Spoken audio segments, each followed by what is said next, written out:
Hi guys, Kellan and I spend all of our time trying to figure out how to navigate complicated cannabis challenges. Today, we're excited to bring to you a solution for your accounting needs.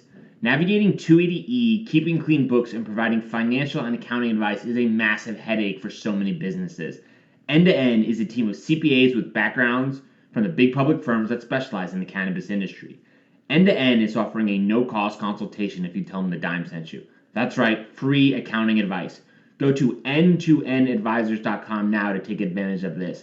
That's N, the number 2, NADVISORS.com to get free accounting advice now. Let's talk about Anchor. If you haven't heard about Anchor, it's the easiest way to make a podcast. Let me explain. It's free. That's right. No more excuses. Get your lazy ass off the couch. Go start a podcast. There's the creation tool that allows you to record and edit your podcast right from your phone or computer. Once again, no more excuses. Anchor will distribute your podcast for you so it can be heard on Spotify, Apple Podcasts, and many more. Couldn't be easier. Even better, you can make money from your podcast with no minimum listenership. That's right. They're paying us for this ad. Thank you very much, Anchor. Download the free Anchor app or go to anchor.fm to get started now. This is The Dime, a 10-minute dive into the cannabis and hemp industry through trends, insights, predictions, and tangents. Good morning, everyone. This is the week of August 7th. As always, I've got Kellan here with me. This is The Dime. This week, we're talking about nomenclature, a topic very near and dear to your heart, Kellan.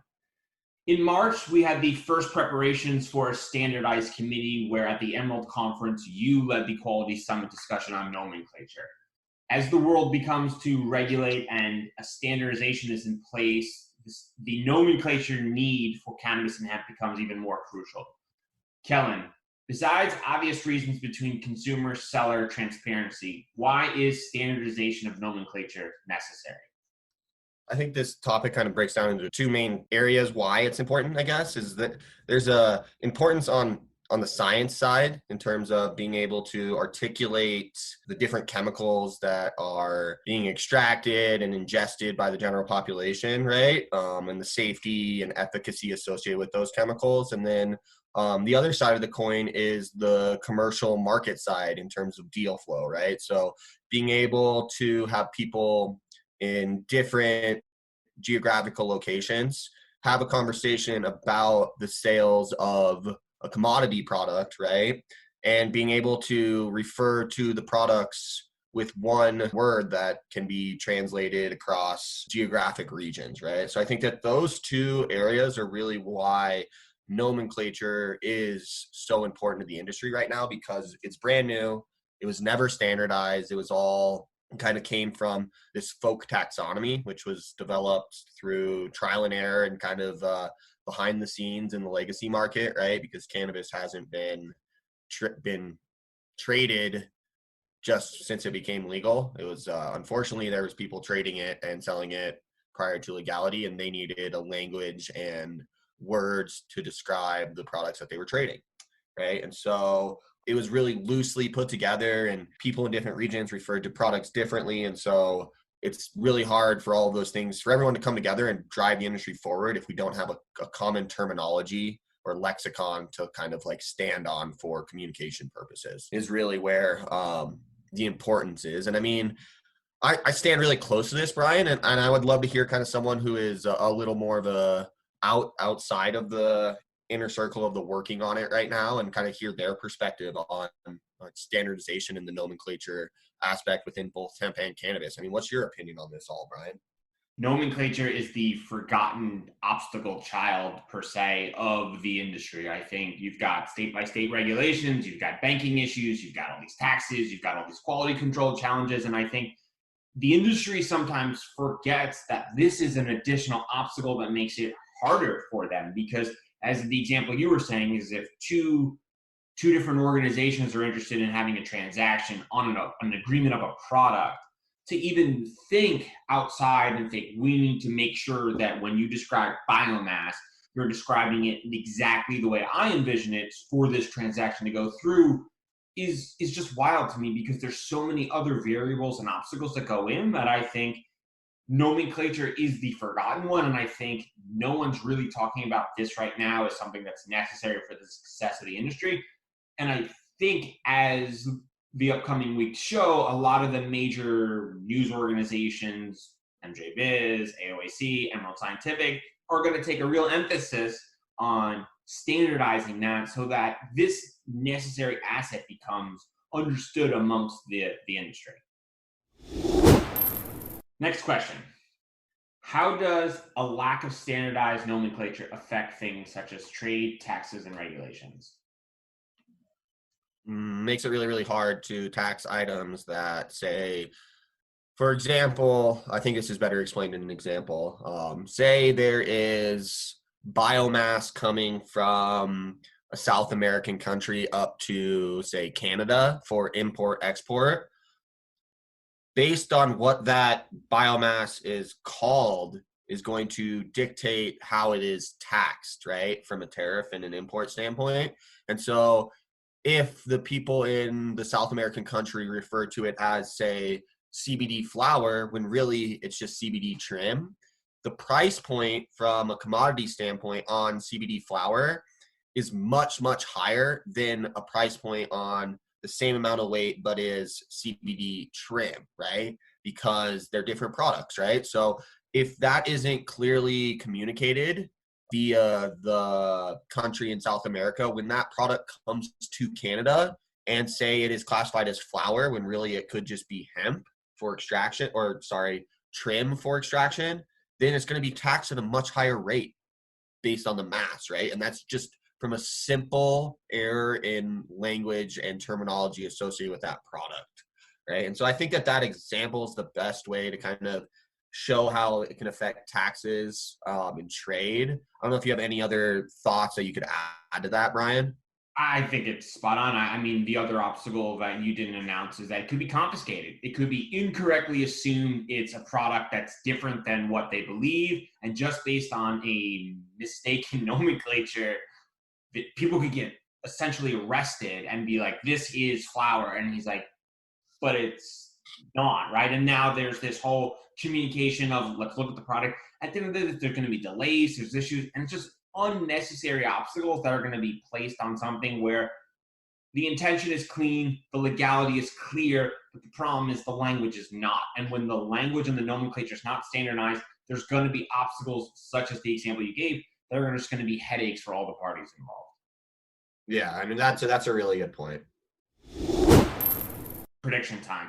What do you think will determine exactly the next steps for nomenclature standardization? Do you think it's going to be a release of saying a bunch of organizations saying this means X, or do you think it's going to be one of those where it's going to take a federal legislation to determine nomenclature standards?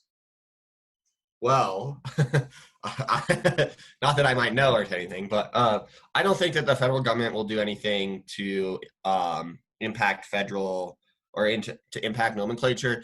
The way the federal government typically kind of plays with these kind of situations is they let organizations that have a very credible and reputable brand kind of make the call, and then they just listen to that brand, like an AOAC in terms of like potency testing for cannabis and hemp, right? Like they put out a standard method. The federal government was like, cool, you guys like that, we trust you, that's the method we're going to use now, right? And so I think that it's going to be that exact sequence of events that will actually occur. And honestly, I think nomenclature has a really big part in actually federal legalization of the cannabis plant right now, because when you really boil it down, cannabis or hemp are both cannabis sativa, right? Like they are very, very closely related, right? Like technically from a genetic standpoint, they just have one enzyme that has a different expression rate than the other one, right? And so being able to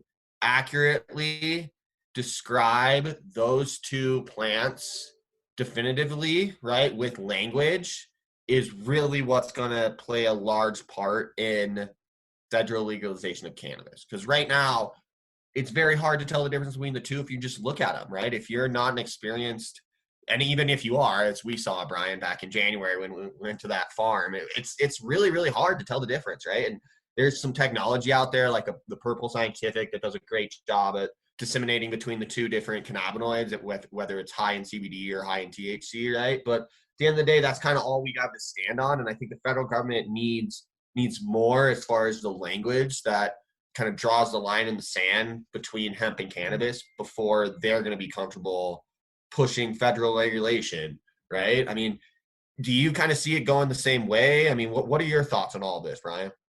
Very similar. As an industry that has tons of influence with politics, which I'm sure most do, but this one is new to me to see exactly how that works. I wonder when the standardization does occur by the groups we mentioned, and then they hand it off to their lobbyists, who then hand it off to their political leaders, when they make these decisions, they're not creating the plays. They're just saying, we're going to use this information to dictate legislation. And then from there, it's very straightforward. And I wonder if that's exactly what some of the areas are waiting on, is to understand the differences in them. Because as you said, the plants are very, very similar, and in some instances, same but different, right? I think that's an easy way to describe it, because like it's essentially the same plant in most of the capacities. Is that fair to say, Kellan?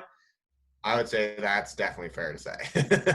Might anger some people, but at the end of the day, I'll push to the science for that discussion. But I think lobbyists and politicians are looking for some sort of playbook where they can reference certain language to make sure that the laws and the legislations that they're attempting to push through are protective and that they're clear in nature. Because I think, as we've seen with the Delta 8, for example, the people who made those rules obviously missed a major loophole. And because of that, there are people that are consuming cannabis in non-rec states by purchasing online by a lot of these areas that you would assume most would not want to happen, but is very, very abundant here in New York. So, yeah, that's an excellent point.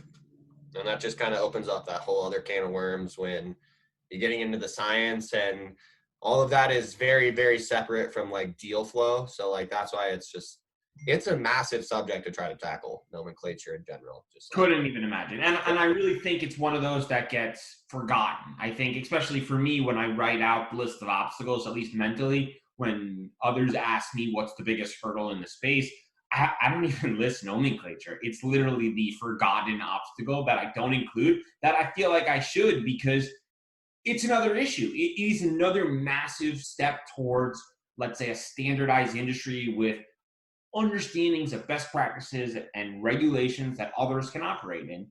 And I guess we'll see. So we're all looking forward to seeing what you produce, Kellan, wink, wink, and excited to dive into that further. Thanks, everyone, for listening. Hello, hemp friends. This is your host, Morris, from Volume Up, the Let's Talk Hemp podcast, where we explore and discuss all things hemp all the time. From industrial to nutritional to therapeutic to lifestyle, hemp has a place and a home pretty much everywhere. Download episodes now of the Let's Talk Hemp podcast wherever you listen to podcasts. Come get loud with me on Volume Up as we take industrial hemp to a whole new level in 2022 and beyond.